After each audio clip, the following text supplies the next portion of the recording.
Kasi nga ito yung malungkot na realidad ng buhay.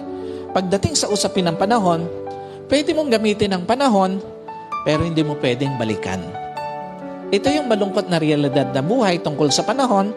Ang panahon pwede mong gamitin, pero hindi mo pwedeng ulitin uli. Ang panahon pwede mong gamitin, pero hindi mo pwedeng sayangin. Kaya nga ang prayer ni David, sabi niya, Lord, remind me how brief my time on earth will be.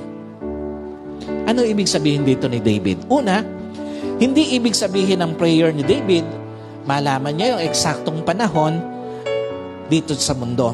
Kundi ituro ng Diyos sa kanya na ang buhay niya ay tiyak na magtatapos. Totoo po ba maraming mga tao, struggle sila na tanggapin na isang araw magtatapos ang buhay niya eh.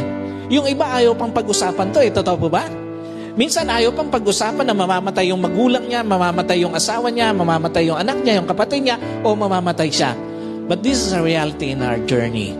Isang araw magtatapos ang ating buhay. Sa ayaw at sa gusto mo, magtatapos ang panahon na pahiram ng Diyos sa iyo.